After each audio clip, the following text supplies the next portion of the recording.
Hello, I am Caleb. I'm Gabby, and today the topic we will be covering is genetic modification. Today, a majority of the most available foods have been genetically modified or contain biotechnological chemicals.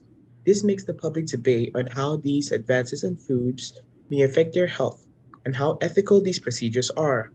Since it is easy to find a YouTube video that illustrates the immoral and horrible treatment of the animals and how unappetizing the process of injecting them with growth hormone is, it tends to make the public more aware of what they eat and how it makes its way onto their plates.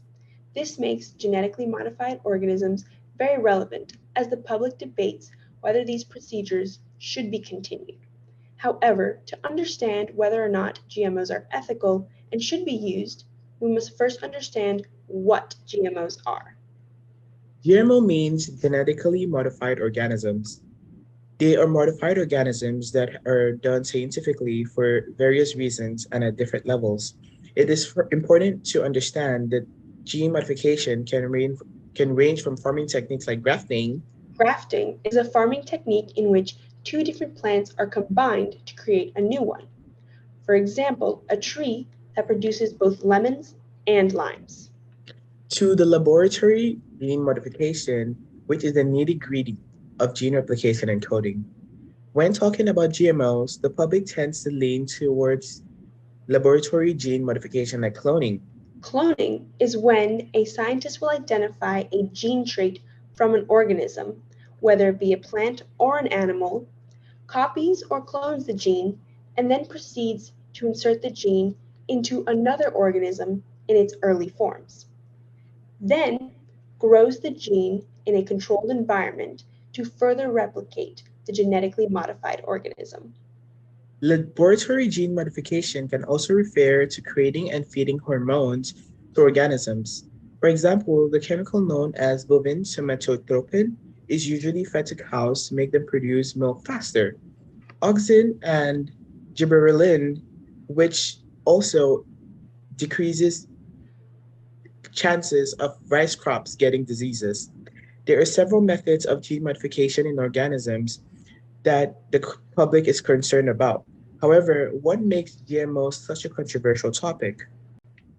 As you may have already experienced, GMOs have been marketed as harmful towards the environment and animals, especially during adolescence.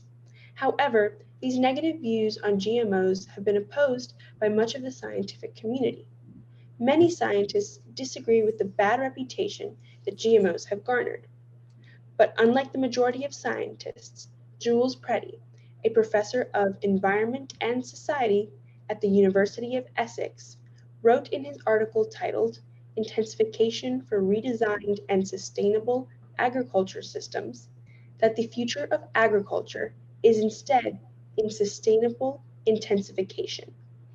In what is widely considered a biased opinion piece by the scientific community, Professor Preddy manages to omit any justifications for the use of genetic improvements in sustainable intensification, calling the idea incomprehensible. Although widely considered untrue, these beliefs are unfortunately shared by the UN, specifically the FAO. The FAO are notorious for their unwillingness to acknowledge the already prodigious scientific, economic, and humanitarian contributions and future potential of genetic engineering in their reports and analysis. GMOs, specifically growth hormones, affect both animals and humans. Animals that are injected with growth hormones exhibit overdeveloped physique at their age. These accelerated physical development is not only unnatural, but also causes unnecessary stress to the animal and reduces their overall quality of life. When humans ingest produce from the animals that were injected with growth hormones, they can experience adverse effects on their health, such as a disruption in the human hormone balance, developmental problems, interference with the reproductive system, and the development of breast, prostate, or colon cancer. GMOs have also been found to expose humans to new allergens. This then begs the question, is the FAO wrong? Are GMOs worth the risk? GMOs, specifically growth hormones, have a wide variety of cons, such as the fact that they are very inhumane and the techniques are unethical towards animals. Many of these chemicals harm the environment as well. An example of this is seen as fertilizers can pollute water and ground resources, while chemicals like bovine somatotropin have been proven in French researches led by Rachel Garvas to increase the production of methane in cows, which is harmful to the environment. However, GMOs are very beneficial, especially in the worldwide economy. Due to high poverty rates across the world, the need for food quantity defeats that of quality. Additionally, genetically modified foods tend to be more affordable to produce and sell. For the reason, many fast food restaurants tend to use more genetically modified meats. GMOs have also provided a large variety of food options concerning taste and health. This can be seen as we now have cotton candy flavored grapes, which taste better than regular grapes and are healthier than cotton candy. With these pros and cons in GMOs, it begs the question, what plans do GMOs hold for the future? With the constant increase in technology, it is futile to attempt to cease genetic modification.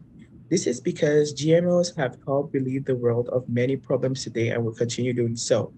Therefore, the future of GMOs is definitely something to look forward to, and examining this growth will help the public learn a lot more about what they consume.